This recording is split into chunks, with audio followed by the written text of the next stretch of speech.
Bismillahirrahmanirrahim. Çok değerli Bakanım Sayın Aydın Bey, Irak Türkmen Cebesi Erbil İl Başkanı Sayın Emir Bey, kıymetli Mahmut Çelebi ve diğer protokol üyeleri, değerli bacılarım, kardeşlerim, hepiniz hoş gelipsiz, sefalar getiripsiz. Güzelim Erbil'e ata yurdu olan, memleketimizin ilk kuruluş şehri olan Erbil'imize güzelim Kerkük'ten bol bol selamlar getirip sizleri burada karşılamak benim için bir onurdu. Milletimizin varlığını, milletimize verilmesi istenilen desteği sizlerden aldığımız için gerçekten bugün burada mutluyum.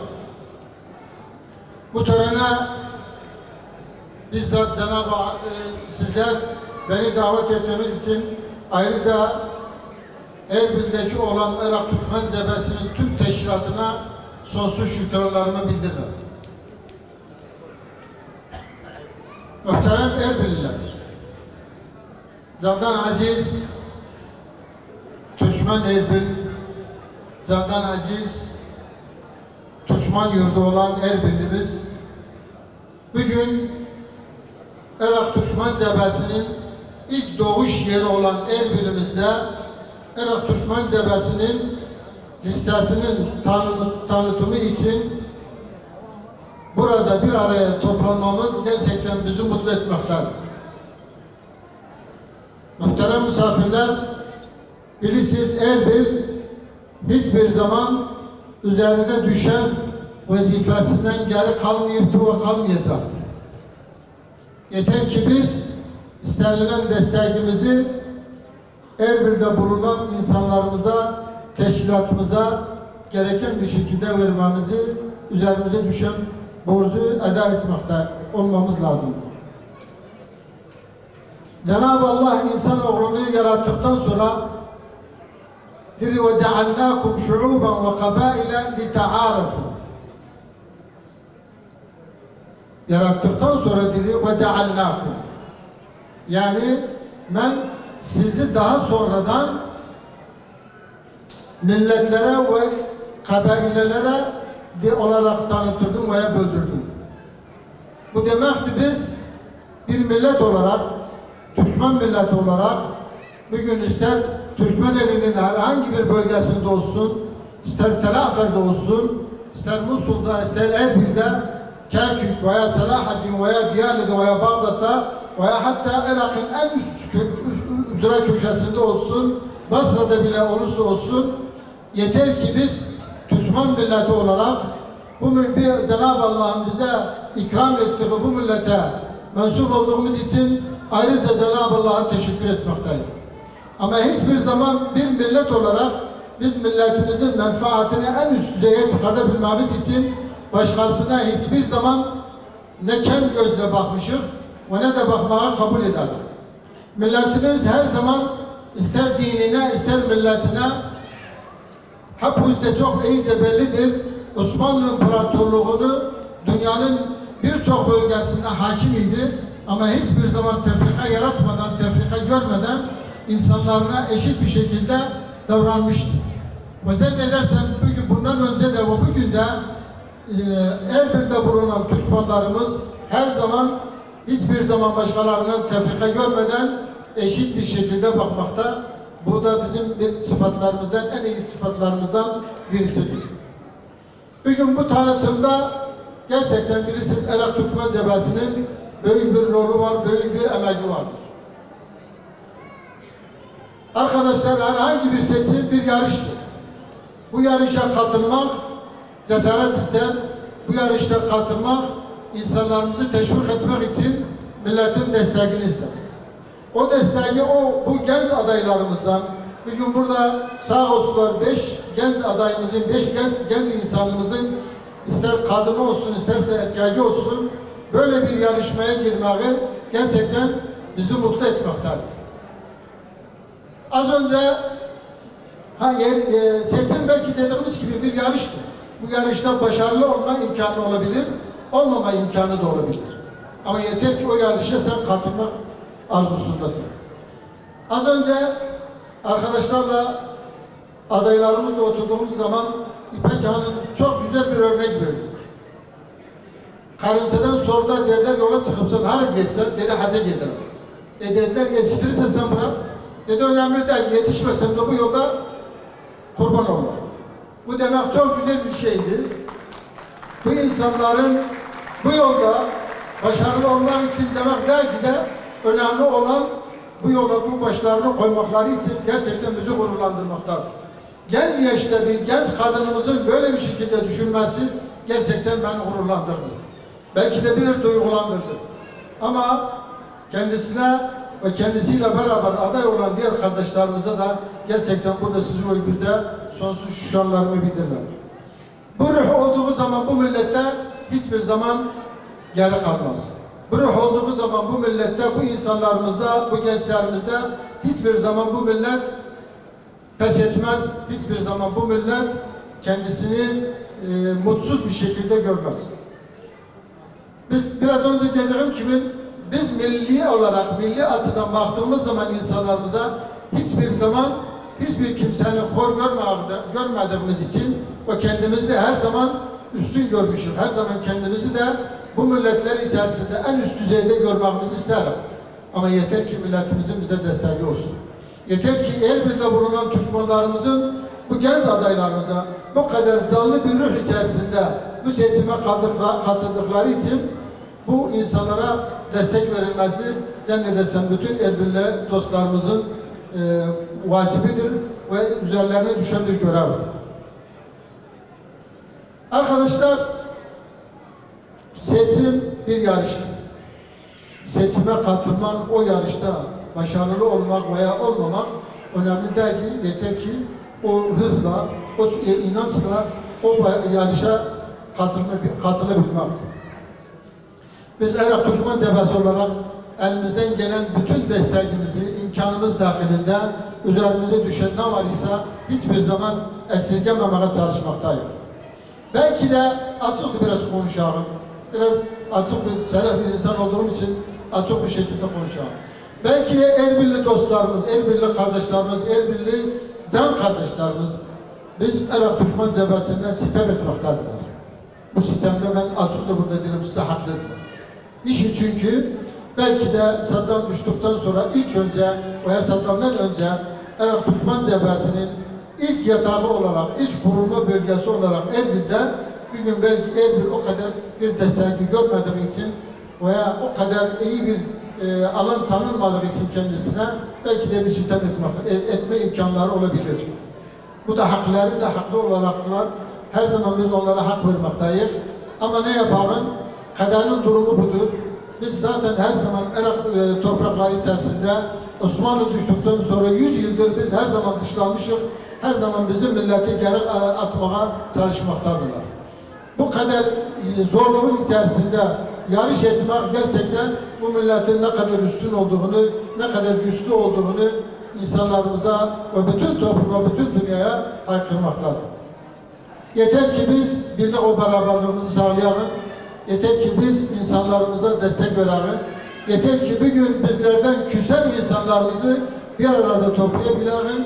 O bir insanlarımızı burada güçlü bir şekilde bu listeye sahip çıkartarak bu insanlarımızı başarı kaydettirmesine elimizden gelen bütün imkanlarımızı harcayarak ve insanlarımızı başarılı olmasına müsaade rica etmekteyiz sizlerden. Tekrar buraya geldiğimiz için, bizleri burada karşıladığımız için, dinlediğimiz için, bu listeye destek verdiğiniz için sizlerden sonsuz şükranlarımızı bildirir.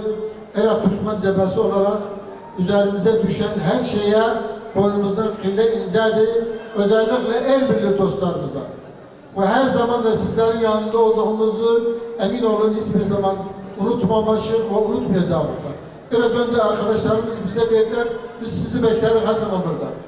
Emin olun, tekrar ederim burada sizlerin önünde, en küçüğümüzün, en büyüğümüzün önünde. İster davet edin, ister davet etmeyin. Sizleri burada ziyaret etmekte bizim boynumuzun borcudur, bizim vacibimizdir, bizim bir milli görüşümüzdür. Çünkü biz hiçbir zaman ne bölgecilik, ne taifecilik, ne de mezhepçilik yapma imkanımız yoktu veya da olmayacaktı da. Özellikle de biz milliyetçilik yolunu seçtiğimiz için. Çünkü milliyetçilikte hiçbir zaman tefrika yoktu. Bütün Türkmen milletinin bütün bölgelerde veya daha doğrusu bütün Türk milletinin eşit bir şekilde her şeyi paylaşmak, kendisiyle paylaşmak, her şeyi onunla beraber en üst düzeye çıkarabilmemiz için elimizden gelen bütün şeyi yapmakta her zaman hazırız. Ve bu milliyetçiliğin de en büyük, en başta gelen sıfatlarından birisi olmalıdır. Biz eminiz, Erbilli milletimiz, Erbil'deki olunan Türkmenlerimiz hiçbir zaman adaylarımızı yalnız koymaz, ellerinden geldiği bütün desteği vermeye hazırlar. Her zaman bütün konuşmamda bunu diyerek, Allah milletimizin birini bin etsin, birinin ayağına taş değmesin. Sağ olun, var olun. Selamun Aleyküm. Irak Türkmen Cephesi Başkan Yardımcısı Sayın Hişam Bey, oluşturmadan sonra Bölge Bakanı Siyasi Büro Üyesi Sayın Aydın Maruf Bey, Irak Düşman Cemaati Erbil İl Başkanı Siyasi Biro Uyası Sayın Emir Özdil Bey, Turuşman İrade Milli Başkanı Sayın Mahmut Çelebi, değerli protokol, değerli misafirler, saygıdeğer adaylarımız ve sevgili misafirlerimizi, değerli Erbil halkımıza hepiniz sevgiye ve saygıyla selamlıyorum. Programımıza hoş geldiniz, sefalar getirdiniz.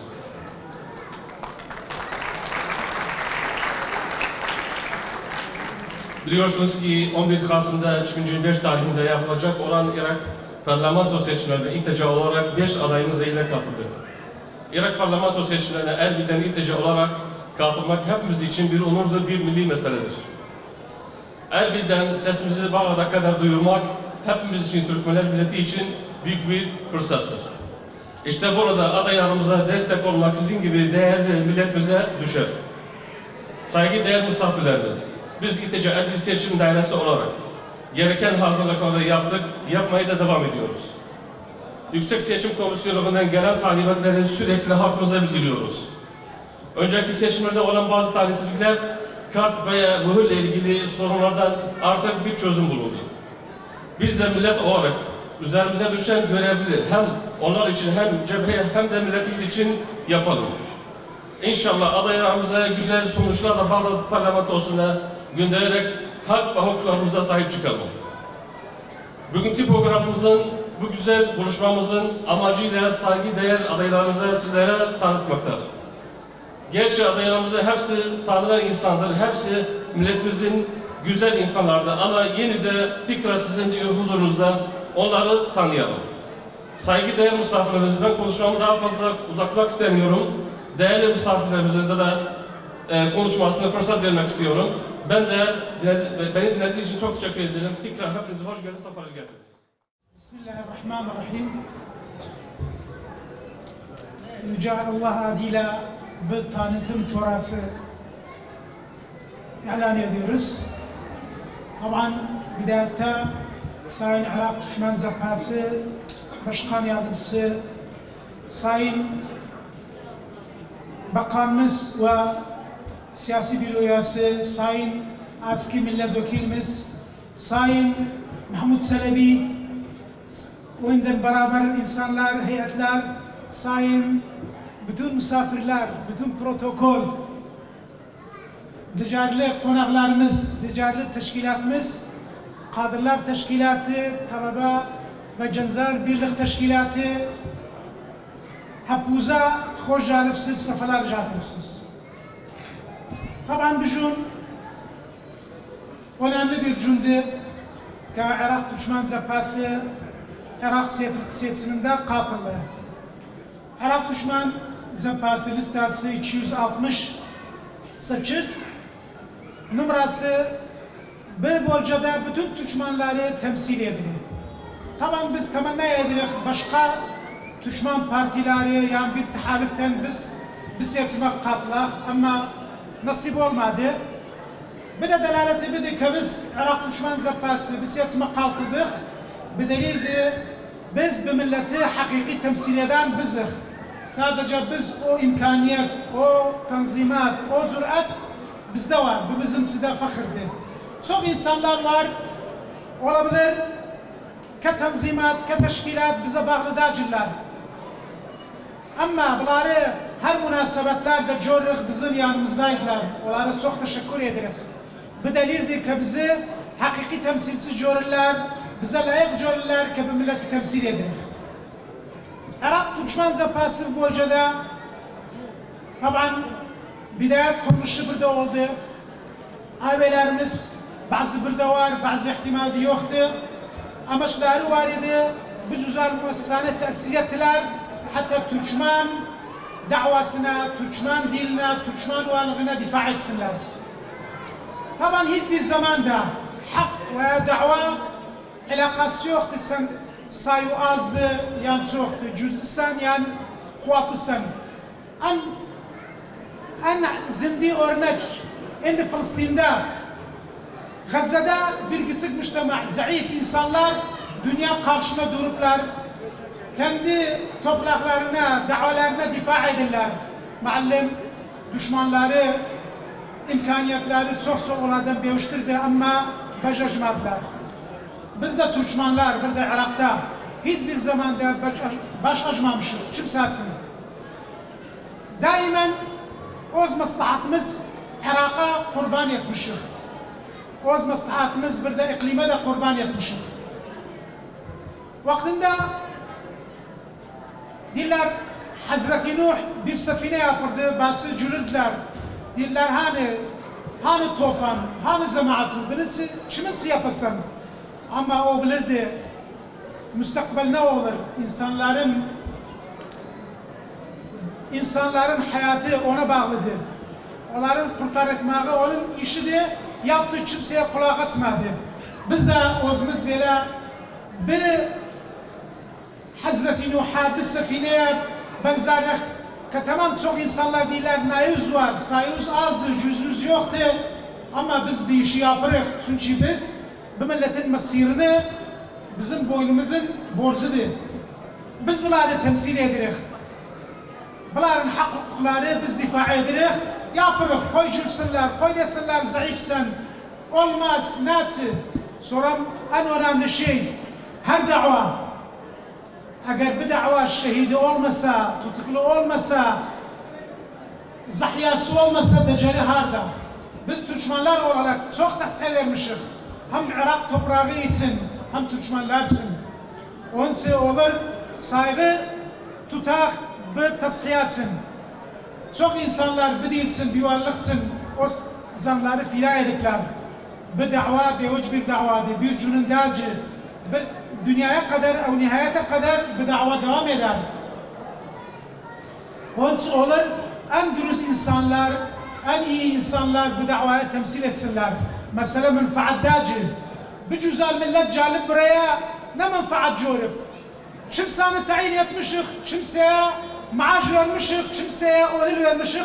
Sadece o şuurlarıdır, o ihlaslarıdır, o diğerleridir. Bu kazıya gelipler bir yere bize destek verirler, sağ olsunlar, var olsunlar. Zaten bunlardan biri başlıyor. Bu millet bir ruhu var. Bir ruhu var, bir ruh ateş içinde. Olabilir indi çömür olup ama sönmez. Hiçbir zamanda sönmez. Sadece bir yüz ruh başlıyor. Biz bir ortamdan yaşıyoruz. Olabilir zahiriyen bir demokrasi havası var. Ama herkes bilir kavmi bir sıra var. Şimdi dini sıramız yoktu, kavmi sıra. Kürt arkadaşlar, Arap arkadaşlar, Hristiyanlar, herkes kendi hukuku isterir. Biz de onlar için aynen hak isteriz. Fazla talep etmemişik, bilakis biz daima özümüz en küçük kardeş saymışık bu bölgede. Onların haklarına saygı tutarız, onları destekleriz. Başlık onlar da bizim hakkımıza saygı göstersinler, itiraf etsinler. Ayrım etmesinler. Bir Türkmen'di, biz Mesihiydi, hepimiz Irakiyiz. Hepimiz bir toprakta yaşıyoruz. Eğer Türkmen olmasaydı, bu kal'amız, bu aziz kal'amız indi sadece bir toprağıydı, bir asarıydı, Urçumun. Biz idik böyle ettik, bu güne kadar bir kal'a avadan olsun. En çok yaşayan bir kal'ada, avadan eden bir kal'ada, bu memlekette Türkmenler idiler. Çok güzel bir memlekete hizmet ettiler. Çok güzel bir örnek verdiler. Barışta, ihlasta, muamelatta adımız her yerde var. Allah'a şükür. Onun için biz öz kavmiyetimize fakir ederiz. Allah bize Türkmen yaradı. İşte Allah iyidir bilir. Kimseye çam gözden bakmıyoruz ama biz de kabul etmiyoruz. Kimse bize çam gözden baksın. Sayımız azdı. Yani ihtimalde cüzümüz azdı. Bir gün biz bu dünyanın sahibidir. 16 imparatoriyetin sahibidir. Ama bu gün tamam bir küçük müştemaak ama bir yavuş coğrafya içinde. Sadece Türkmenler, Türk ırkı Irak'ta yoktu. Neyse devlet Türkmen'di, Türk ırkı. Onun için biz zayıf değiliz. Küçük parçayız olabilir ama büyük bir toplum içinde. Bu bizim için fakirdi, azim bir tarihimiz var. Ve aynı da iyi bir sum'asımız var, iyi bir rolümüz var. Bu memleket içinde bir de devam etmeyi böyle münasebetleri ister. Seçimde, seçime katılmak. İçimizde farklı görüş var. Bu çok normaldir. Biz müessememiz ne karar verse, müessesenin kararı ihtiram tutarız, tatbik ederiz. Bu seçim olur, bir tecrübe olsun. Ocumuzda çok seçimler var. Olabilir kazanmırıq. Ama bir de ispat edirik, Türkmen var. Bir sadece normal bir seçim derci, normal bir münasebet derci. Her seçimde biz bir de bu bayrağı sallanırıq, dalgalanırız. Hatta ispat edirik, Türkmen var. Biz varıq, cüzlü olduk, zayıf olduk, biz varıq. Ama biz nezai bir toplumuz, biz kurtlara benzeriz. Adetimiz az, irademiz çok. Koyunlara benzemirik. Sayımız çoktur ama irademiz az olsun. Bunu her millet, herkes bunu iyi bilsin. Bugün adaylara seslendirim. Bize iyi temsil edelim. Milletin sıkası alın. Sen bir azim müesseseyi temsil edesin. Tamam. Bir ameliyeye, bir seçime katıldım. Sen şimdi Türkmen'in temsilcisin. Sadece Arap Türkmen Zefası'nın temsilcisi değilsin. Çünkü sadece parti bir seçime katılıp Arap Türkmen Zefası'dır. Ben azim milletime seslenirim. Lütfen bunları destek verin. Bunlar şimdi gelipler meydana Türkmen'i temsil edirler. Türkmen'in varlığı temsil edirler. Birlik beraberliği temsil edirler. Barışı temsil edirler. Onun için çok önemlidir sikamız verin bunlara. Biz cana dememişik kazanırıq. Ama demişik Türkmen'i temsil ederek en iyi şekilde, en güzel şekilde. Sloganımız içinde unsuriyet yoktur. Ayrımcılık yoktur. Barış var. Birlik beraber var. Kardeşlik var. Çok önemlidir. Herkes bir de kardeşliği iddia edilir. Ama en iyi temsil eden biziz. Fiilimiz kardeşlik sloganı ki istimal edirik, dürüst istimal edirik. Bu bayrak sallansın. Bu bayrak dalgalansın. Ben bu minberde gençlerimiz Sayın Muhammed Mahdi onların başkanıdır. Kadınlarımız Rüveyde Hanı, sivil toplum, Bazat Bey, Rüveyde Han, bütün Sonya Beyatli, mesul asker, bunlara çok teşekkür ederim ki çok yoruldular ki insanları burada topladılar. Sağ olsun Irak Türkmen Zefası, sağ olsun teşkilatımız, sağ olsun bu güzel millet. Eyvallah. Bismillahirrahmanirrahim. Sevgili değerli beyefendiler, sevgili değerli hanımefendiler, değerli Irak Türkmen Cebhesi Genel Başkan Yardımcısı Sayın Nişan Bayraktar Bey, değerli Irak Türkmen Cebhesi'nin siyasi bir üyesi Erbil İl Başkanı Emir İzzet Bey, değerli Türkmen Milli İrade Partisi Genel Başkanı Mahmut Çelebi Bey, değerli emekli, değerli vekilimiz Ümdet Bey, emekli değerli vekilimiz Yaşar Altıparmak Bey, değerli Uluslararası Üniversiteler Konseyi Genel Başkanı Orhan Hikmet Azizoğlu Bey, sevgili değerli hanımefendiler, değerli beyefendiler, değerli protokol üyeleri, değerli adaylarımız, öğrencilerimiz, değerli gençlerimiz, hanımefendilerimiz, değerli avukatlarımız, şairlerimiz, yazarlarımız, bütün Türkmen Erbil'i, değerli Erbil ahalisi, hepinizi sevgiyle, muhabbetle selamlıyorum. Hoş geldiniz, sefalar getirdiniz.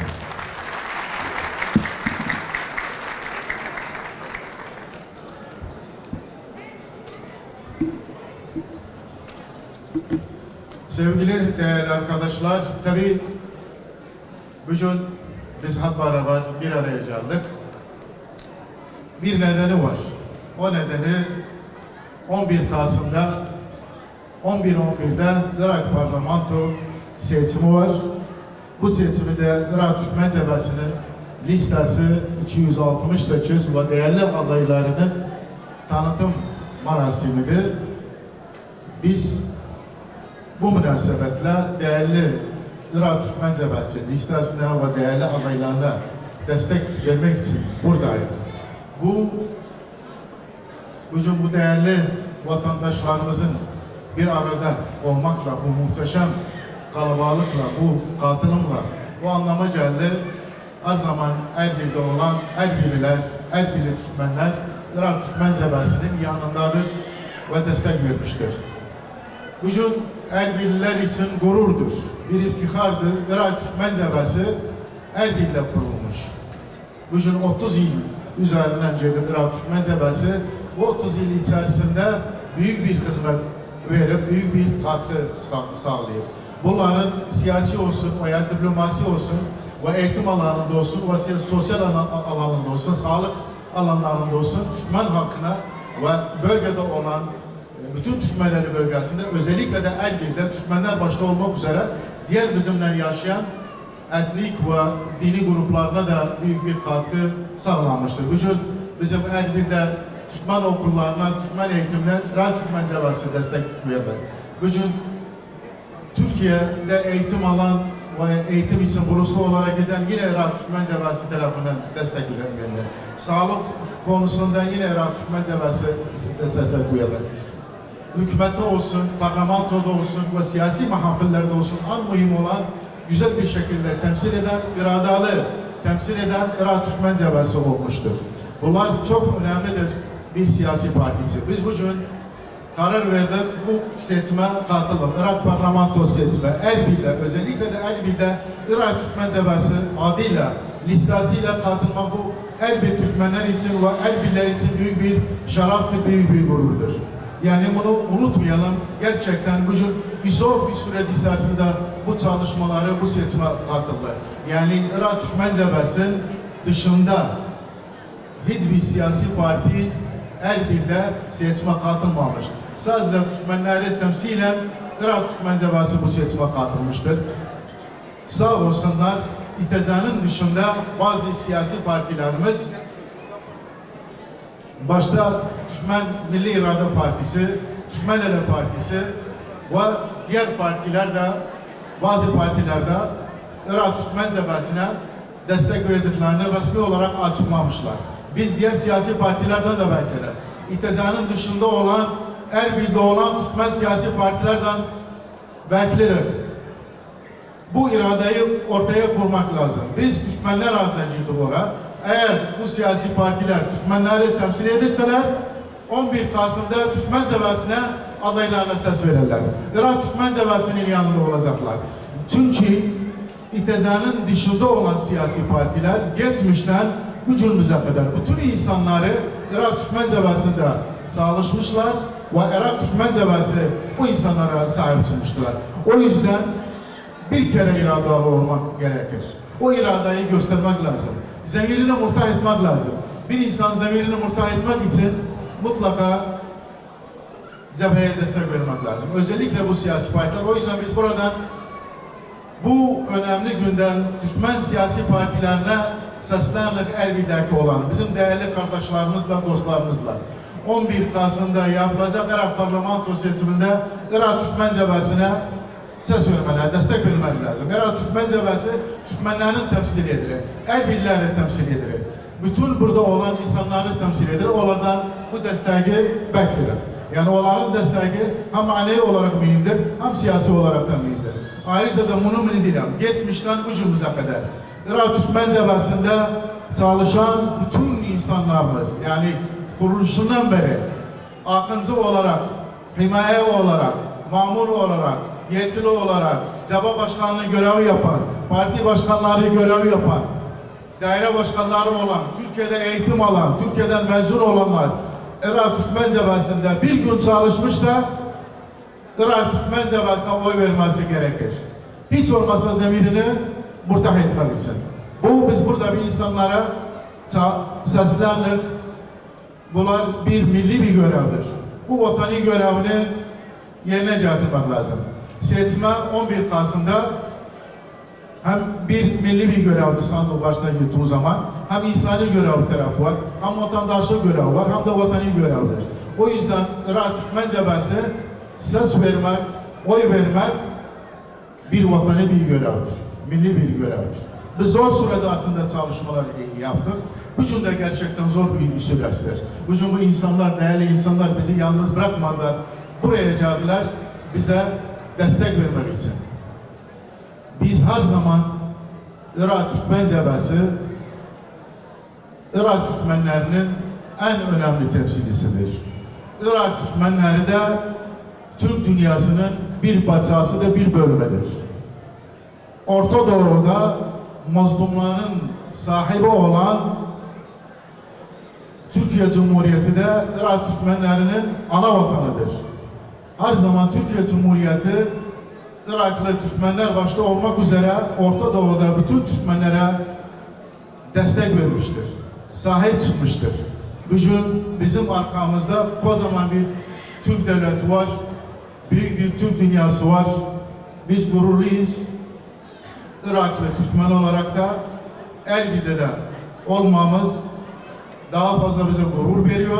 Burada da yaşayan, bizim Erbil'de yaşayan hem Kürt kardeşlerimizle hem Süryani kardeşlerimizle hep beraber birlikte bu kardeşliği güçlendirdik.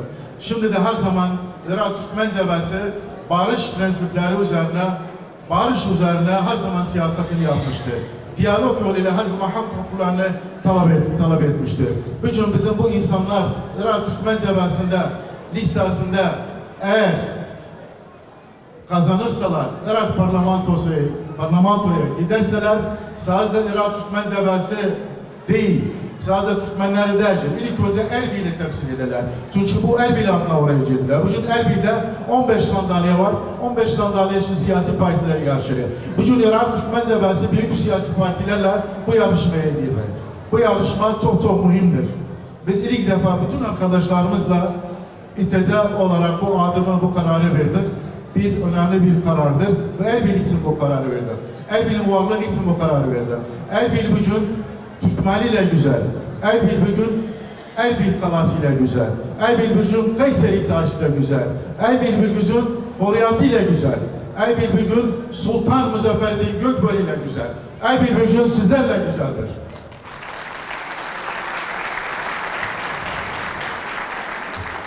O yüzden ben buradan bunu son olarak da bunu yani burada olan değerli kardeşlerimiz, değerli beyefendilerimiz, hanımefendiler bugün bizi yalnız bırakmadılar, buraya bizimle oldular. Biz 11 Kasım'da az bir süre vardır. Irak parlamentosunun intihabatıdır. Bu listede Irak Türkmen Cebhesi'nin 268 listesi içinde 5 değerli aday var. 2 tane bacımız, 3 tane kardeşimiz.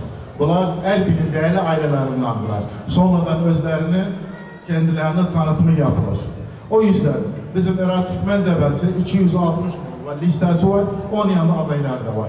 Bu büyük bir başarılıdır. 11 Kasım'da günü biz özümüzü ispat etmemiz lazım. Erbil'deki Türkmen varlığını ispat etmek lazım. Erbil'in varlığını, kültürünü, milli varlığını ispat etmek lazım. Yani bugün biz bütün dünyaya dilim bu şekilde. Bugün Erbil'de 400 bin fazla Türkmen vatandaşı var. Bunu ispat etmemiz lazım. Kerkük'ten sonra en çok yaşadığı Türkmen şehri veya en çok yaşayan Erbil'den sonra, Kerkük'ten sonra çok bulunduğu Türkmenler Erbil'dir. Erbil'de bunu varlığı korumamız lazım. Biz birlik, beraberlik korumak lazım. Bu kardeşliği daha fazla korumak lazım. O yüzden ben buradan bütün Türkmenlere seslenir Erbil'de. Bütün Türkmen Erbil ahalisine, Türkmen vatandaşlarına, burada olan değerli kardeşlerimize, Türkmen siyasi partilerlere, Türkmen kardeşlerimize, yanında Kürt kardeşlerimize de, Hristiyan kardeşlerimize de seslenir. Bütün Erbil ahalisine seslenir buradan. 11 Kasım'da sandık başına gidip o vatandaşlık görevini yapıp Irak Türkmen Cebhesi'ne oy versinler. Biz sadece istediğimiz budur. Biz zor şartlarda sizin yanınızda olduk. Şu anda indi de bu zor süreçte, bu çalışmada bizim yanımızda olun. Sizlere başarılar dilerim. Çok sağ olun. Var olun. Rahmetullahi ve berekatuhu. Saygıdeğer Türkmen milleti, saygıdeğer Erbililer, çok değerli Irak Türkmen Cephesi Genel Başkan Yardımcımız, çok değerli Irak Türkmen Cephesi siyasi büro üyeleri, çok değerli Türkmen Parti başkanları, aski milletler vekillerimiz, hepinizi saygıyla, muhabbetle, sevgiyle selamlıyorum. Hoş geldiniz, sefalar getirdiniz.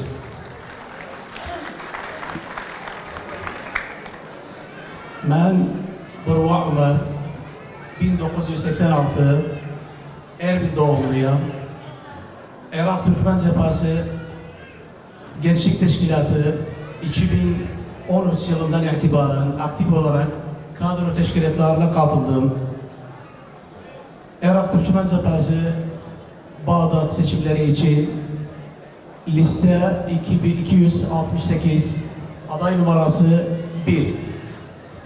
Efendilerim, adaylığımı koyduğum bu önümüzdeki 11 Kasım seçimleri için tek sloganımız Türkmenler için seçimler bir sayımdır. Ve bu başlıkla yola çıktık. Allah bizleri utandırmasın. Sağ olun. Bir de kısa bir notum olacak. Kıymetli hazırın. Hatırlatmak istiyorum. 1918 yılından İngilizlerin Irak'ı işgaliyle birlikte Osmanlı İmparatorluğu bu topraktan çekildikten sonra o günden bugüne Türkmenler müteakip rejimler, müteakip hükümetler tarafından baskılara maruz kaldı. Görmezden gelindi, zulüm yaşadı, katliamlar uğradı. Oysa Türkmenler Irak'ta 3. ana unsur, İKB'de 2. ana unsur millettir. Onun yanında maalesef Irak hükümeti, geçmiş müteakip rejimli hükümetler bir tane bakanı bile zor görüyor, çok görüyor. Aynı zamanda Irak şu anda 19 vilayette bir tane bizim vali atanmadı, Türkmen valimiz olmadı, Kerkük başta olmak üzere. İşte bu adaletsizlere karşı Irak Türkmen Cephesi kurulduğu günden bu yana Türkmen milletinin tek yegane, gerçek ve hakiki temsilcisi olarak davasına sahip çıkmasıdır ve devam edecektir. Son olarak da nacizane bir tavsiyede bulunmak istiyorum. Ey Türkmen milleti, ey değerli gençlerimiz, unutma ki senin ecdadın bu topraklarda 6 devlet kurdu, 6 büyük devlet kurdu. Yeter ki bir olalım, yeter ki birlik olalım, omuz omuza verelim. Allah izniyle 7. devleti de bizler kuracağız. Her şey Türkmen için, her şey Erbil için. Sağ olun, var olun. Bismillahirrahmanirrahim. Sayın beyefendi, hanımefendi, hoş geldiniz, sefalar getirdiniz. Benim adım Macid Abdullah Süleyman Bakkaloğlu, işin muhami müsteşarım. Şehit kardeşim 1996'da kardeşim Saddam Cemil'de Erbil'de tutuldu, Türkmen ordusuna noktada şehit oldu. Umudum var bütün Ermenilerden, Türkmen halkından gençler ses vermek. Benim ilk hedefim var, o da Türkmenlere hizmet etmekti. Benden bir söz Erbililere, bütün Erbil halkına. Ne zaman kardeşim ruhum verdi, zalim verdi, kanım töştü. Ben de aynı bir yolla sizlere söz veriyorum, devam edeceğim. İnşallah güzel cümle bizi başlar. Sağ olun. Bismillahirrahmanirrahim. Değerli Türkmen milletim, çok değerli Irak Türkmen Cephesi Başkan Yardımcısı Hişam Bayraktar Bey, oluşumlardan sorumlu Bölge Bakanı Sayın Aydın Arif Bey, çok değerli Türkmen Milli İrade Partisi Başkanı Mahmut Çelebi Bey, çok değerli Emir Bey, Emir İzzet Bey, çok değerli emekli milletvekillerimiz Hindar Bey ve Yaşar Bey, çok değerli Fevzi Bey, çok hoş geldiniz, sefalar getirdiniz. Çok aziz Türkmen milletim, çok değerli hanımefendi ve beyefendi, bazı kardeşlerim, hoş geldiniz, sefalar getirdiniz. Bugün Irak Türkmen Cephesi 268 numaralı listesine aday olmam Bağdat'ta Türkmenlerin sesi olmak benim için büyük bir şeref, büyük bir onur, büyük bir emanettir. Türkmen milletimin orada sesi olmak doğrudan beni çok duygulandıran, bu emanete sahip çıkmama, fazla önem vermeme bir güç veren bir emanettir. Türkmen milleti. Biz Irak topraklarında Türkmenler 6 devlet kurmuş bir millettir. Yarın bizim Bağdat'ta bir parlamento kürsüsüne sahip olmamız da gayet doğal bir hakkımızdır. Bunu özümüze az görmeyelim lütfen. Biz Sultan Muzaffereddin Cöcbör'ün evlatlarıyız. Onun Erbil'de bugüne kadar kurduğu birçok müesseseler, birçok büyük olayların evlatlarıyız biz. Aynı bu yolda devam etmemiz bir milli görevdir. Türkmen milletinden tek beklentimiz, bu seçimlerde bizleri yalnız bırakmayın. Sandık başına gidip sesinizi Türkmen listesine verin. Bu bir milli görevdir. Allah yolumuzu açık etsin, hepimizi muvaffak etsin. Sağ olun, var olun. Sayın aziz, değerli Türkmen misafirlerimiz, Sayın aziz, değerli abi Aydın Maruf, Hişam abi, Keremdar Mahmut abi Emir İzzettin, hakkımız Türkmen misafirleri, hoş geldiniz, safalar geldiniz, elinize ayağınıza sağlık. Benim adım Vafa Fazıl Lütfi, Erbil Derne'den doğmuşam. Ben bir asil aile, Türkmen ailesi kızıyam. Ben bir cebhati ailenin kızıyam. Benim dayılarım, dayızalarım, abilerim her zaman biz Türkmen milletinin hizmetindeyiz. Ve inşallah ben bu sahneye girdiği zaman, bu setime girdiği zaman ben de Türkmen'in hizmetinde olurum. Seve de olurum. Benim canımda, ruhumda Türkmenlik var. İnşallah Türkmenlerin sesi olurum. Türkmenlere hizmet ederim. Elimden gelen Türkmenlersin inşallah kusur koymarım. Biz bu setime girildiği zaman en önemli bizim varlığımızı ispat ederiz. Biz bu setime kutsak, kutmasak önemlisi biz kadındık. Burada Erbil'de en Türkmen yani tek liste olarak Irak Türkmen cebhasının listesi var Erbil'de. Sadece biziz. İnşallah, umarım her Türkmen 11 Kasım'da gelsin sandık başına, Türkmenlere ses versin, listemize ses versin, bize ses versin. Biz Bağdat'a gittiğimiz zaman biz onların sesi olarız, onların hakkı olarız. Bizim indiye kadar Bağdat'ta bir mak'ad olmayıptı, Türkmen mak'adı Bağdat'ta. İnşallah bir seferde kazandık, bir seferde bizim de mak'adımız olur orada. Sağ olun, var olun. Bu arada istedim bir kısa koruyat, bir koruyat size almağa nedim. Ben size cülüm demem. Cül koklanır, atınır. Ben size şeker demem. Adi çaya kaltınır. Ben size altın demem. Pazarlarda satınır.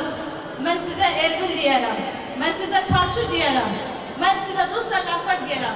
Ben size ay yıldızım diyelim. Görcəsində yatırım. Var olun, sağ olun. Bismillahirrahmanirrahim.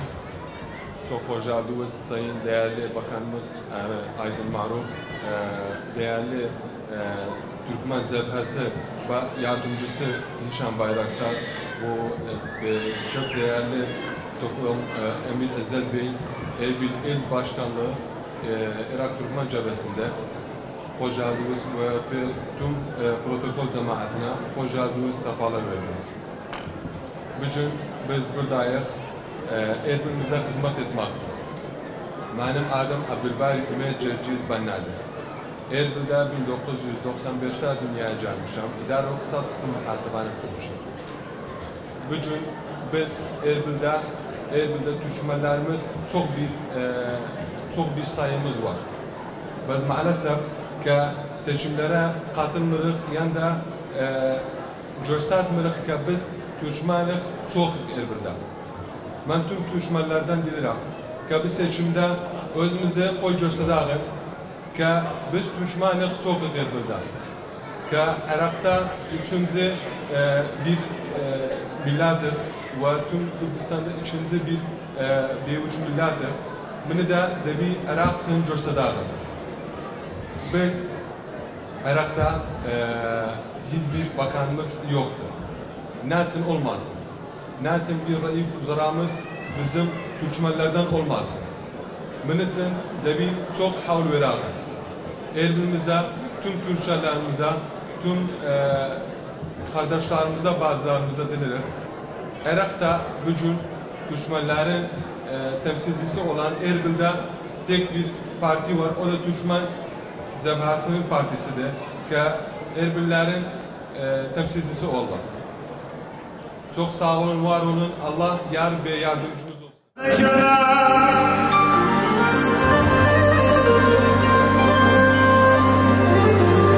Türkmen savaşı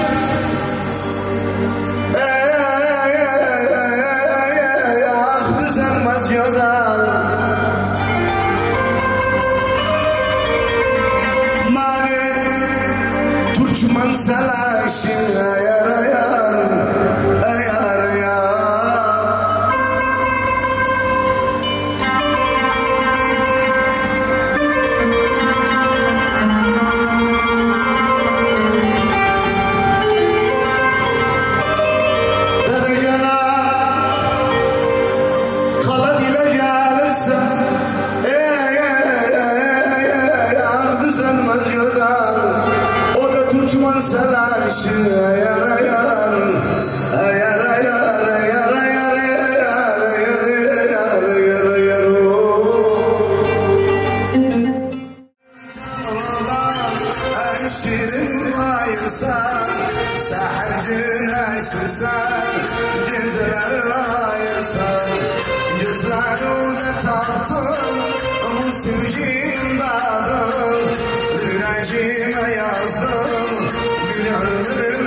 sen yıldızdan şasayım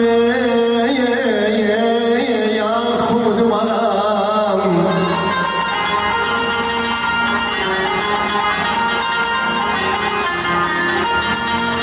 Codum ağam sene Türkmen şad olum sene zebha şad olum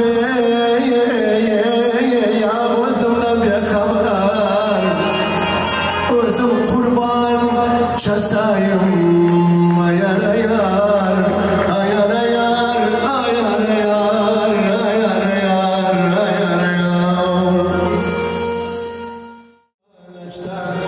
ne yapım vuruldum size uğraştan etmarım itabı tarafı paylaştan ne yapım vuruldum size uğraştan ne nasıl aynandı kızım eleşten nasıl aynandı kızım eleşten Hitayin getimir evleneyden kızı her akşam kapıda göreydim sizi Hitayin getimir evleneyden kızı bir